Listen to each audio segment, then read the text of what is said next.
பண்ணிக்க எல்லாமே என்கிட்ட கதையில் என்ன சொன்னாரோ அத்தனையும் இருந்தது, அத்தனையும் இருந்ததுங்க.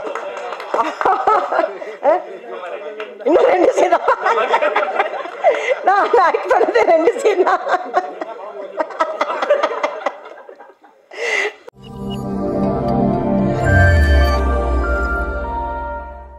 உணவு வருது இந்த காலம், நொறுங்க தின்றதெல்லாம் அந்த காலம், நொறுக்கு மினி மட்டும் தான் இன்னைக்கு தும்போம்.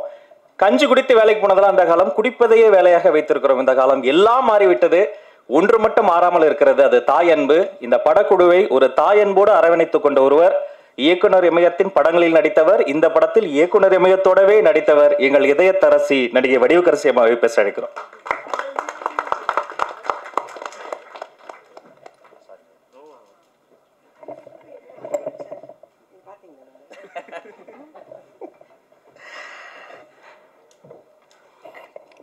அனைவருக்கும் வணக்கம். இந்த படத்தை பார்த்து பாராட்டின அத்தனை நல்ல உள்ளங்களுக்கும் என் அன்பார்ந்த வணக்கத்தையும் நன்றியும் தெரிவித்துக் கொள்கிறேன்.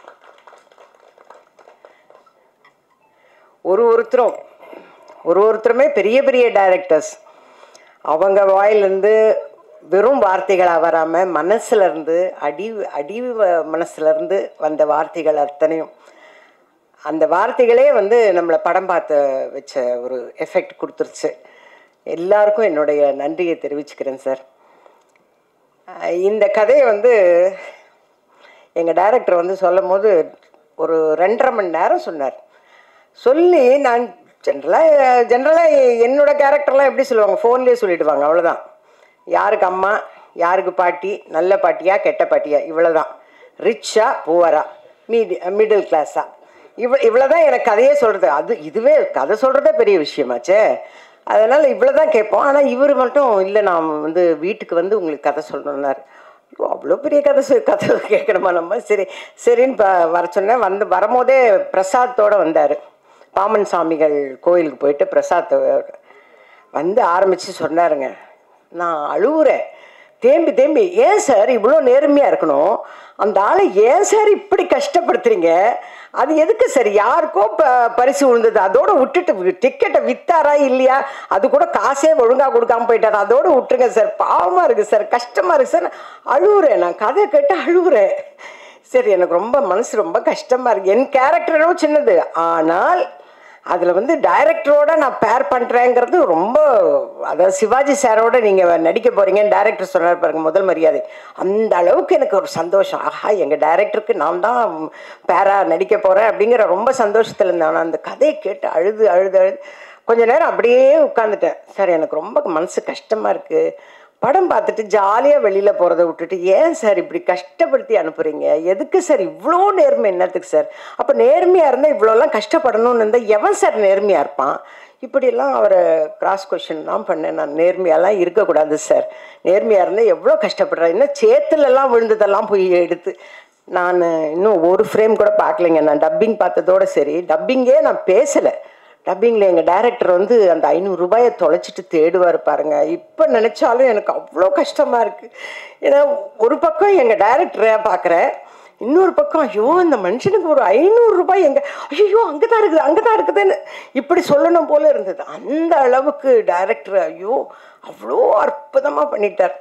எனக்கு சமுத்திரக்கனி சார் பார்த்தாவே பொறாமையாக இருக்கும். நான் ஃபஸ்ட்டு டேலேருந்து சொல்லியிருக்கேன், அது எப்படி சார் அங்கே ஹைதராபாடுக்கு போனால் வில்லனாக அசத்துறீங்க, இங்கே வந்தால் இந்த மாதிரி சாஃப்ட் கேரக்டர் வேணுன்னு உங்களுக்குன்னே எழுதுன மாதிரி இருக்குது சார் இந்த கதை அப்படின்னு ரொம்ப பொறாமப்பட்டேன் நான்.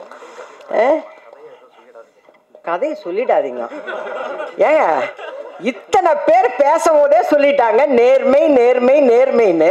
அப்புறம் நான் எங்கேருந்து கதை சொல்கிறது? நான் கதை சொன்னேன்னு திரும்ப அழுவேன். இப்போவே எங்கள் டைரக்டர் 500 ரூபாயை தொலைச்சிட்டு தேடினாருன்னொன்னே எனக்கு மனசு கஷ்டமாக இருக்குன்னு சொல்கிறேன். அது நான் கதை சொல்லிவிடுவேன்.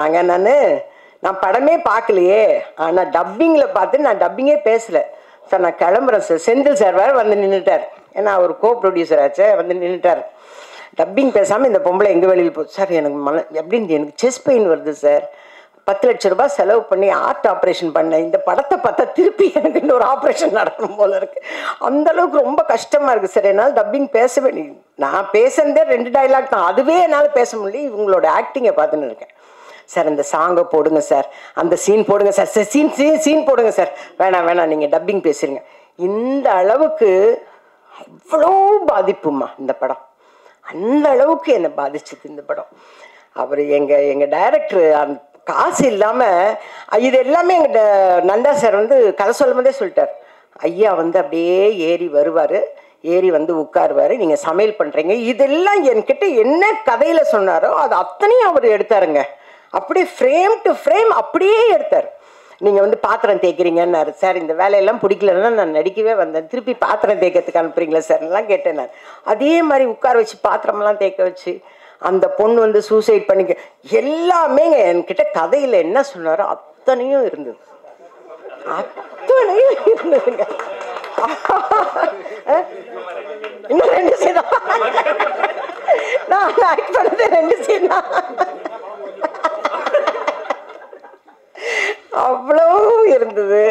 அப்புறம் கிளைமேக்ஸில் வந்து அதே மாதிரி அந்த அவங்க ஒய்ஃப் சீன் சொல்லி என்னையா எதையுமே சொல்ல வேணான்றீங்க, அப்புறம் என்னைக்கு எது பேச சொன்னீங்க? நான் சார் நான் படமே பார்க்கல சார், எப்படி சார் நான் சொல்லுவேன்? நான் அவர் கதை சொன்னதை வச்சு நான் கதை சொல்றேன் சார். நான்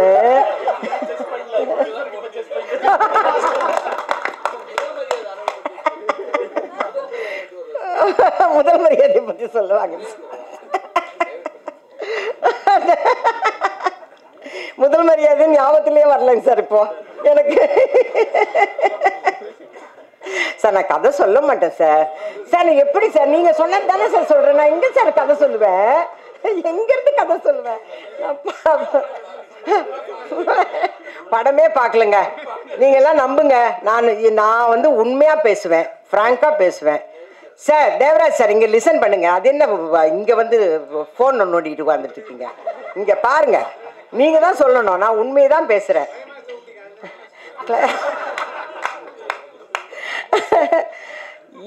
இந்த பாப்பாவோட கேரக்டர் வந்து ரொம்ப நல்லா இருக்கும், யதார்த்தமா. எல்லா வீட்டு பொம்பளைங்களும் என்ன பண்ணுவாங்களோ அதை தான் அந்த பாப்பா பண்ணியிருக்கு, ரொம்ப நல்லா பண்ணியிருக்கு. ஏன்னா இதெல்லாம் டப்பிங்கில் பிட்டா பார்த்தது, அதை பார்த்தே நான் சொல்கிறேன். நான் அவ்வளோ நல்லா பண்ணியிருக்கு. அதே மாதிரி இவங்களுக்கு தம்பியா ஒருத்தர் வருவார், அவர் பண்ணுறதும் அட்டழியமாக இருக்கும். நீங்கள் பண்ணுறதும் இதெல்லாமே உங்கள் டைரக்டர் தாங்க கதை சொன்னார்.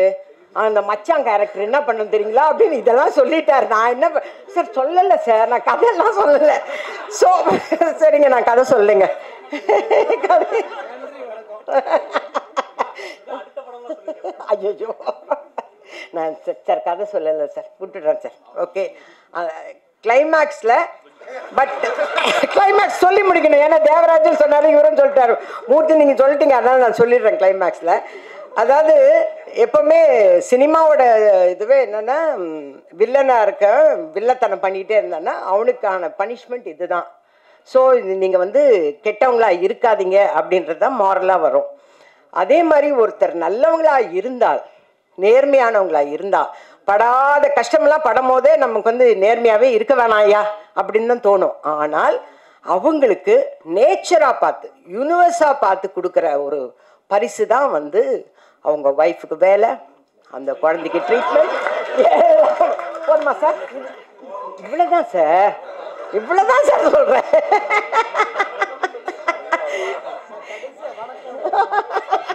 வணக்கமே கிடையாது.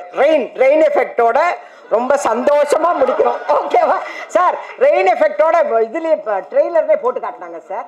நீங்க வெளியில வரும்போது ட்ரெயின் எஃபெக்ட் வருதுன்னு. ஏங்க பிரபஞ்சம் ஆசீர்வாதம் பண்றதுன்னா என்னங்க சொல்லுவோம்?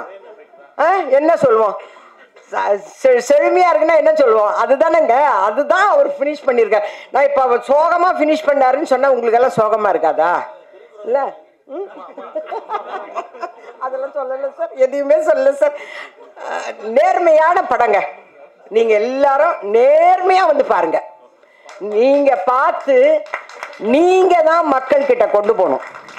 நீங்க கொண்டு போனீங்கன்னா கண்டிப்பா நம்ம மக்கள் எல்லாருமே நல்லவங்க தாங்க.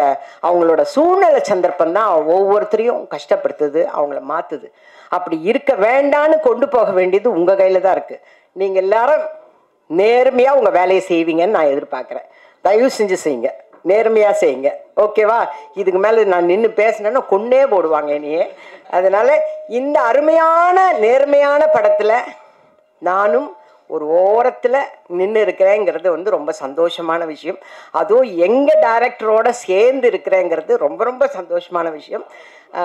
எங்கள் சீன் எடுக்கும் போதே நான் வந்து அவர் வாயே தான் பார்த்துட்டு இருந்தேன். சமுத்திரகன் சார் வாயே தான் பார்த்துட்ருப்பேன். அது நல்லாவே தெரியும். நீங்கள்லாம் படம் பார்த்தீங்கன்னா கண்டுபிடிப்பீங்கன்னா இந்த பொம்பளை ஒன்றுமே பெர்ஃபார்மே பண்ணாமல் ஆன்னு நிற்கிதுன்னு. ஏன்னா அவர் பெர்ஃபார்ம் பண்ணுறதே பார்த்துட்டு இருந்தேன். அதில் சொல்லிவிடுவோம் போல இருக்கு. வேணாம், சொல்லலை, நான் சொல்லலை. நேர்மையான படத்தை நீங்கள் எல்லாரும் நேர்மையாக பார்த்து நேர்மையாக மக்கள்கிட்ட கொண்டு போங்க. It is my request. ஏன்னா எப்படி இருந்தாலும் அவருக்கு நல்ல செந்தமிழில் பேசினார் எங்கள் டைரக்டர். இவர் டைரக்ஷனில் நான் நடிக்க போகிறேன். அதனால தான் எங்கள் டைரக்டர்னு சொல்லிட்டு இருக்கேன். இந்த எல்லாம் சொல்லிட்டு என்ன சொல்லுங்க, சுவிட்ச் ஆன் டு ட்ரெய்லர், அதை மட்டும் இங்கிலீஷில் சொல்லிட்டார், மற்றதெல்லாம் தமிழில் சொன்னார். சுவிட்ச் ஆன் டு ட்ரெய்லர் அது மட்டும் ஏன் இது இங்கிலீஷில் வந்தது? அதையும் தமிழில் சொல்லியிருக்கலாம்ல. ஓகே, நன்றி நன்றி நன்றி நன்றி. ஓரளவுக்கு நான் கதையை சொல்லி முடிச்சிட்டேன். அதனால நேர்மையான படம் தயவு செஞ்சு நேர்மையாக பாருங்க. இல்ல, எனக்கு அந்த மீம் தான் ஞாபகம் வருது. முடிச்சு விட்டீங்க போங்க. ரோலிங் டைட்டிலை தவிர எல்லாம் சொல்லிட்டாங்க. பேச்சில் 2 வகை. மூளையில் இருந்து பேசுவது, டேட்டாவா கொட்டுறது. 2வது பேச்சு இதயத்தில் இருந்து பேசுவது. இதயத்திலிருந்து பேசிய அம்மாக்கு நன்றி, அன்பு. அடுத்தது மேடை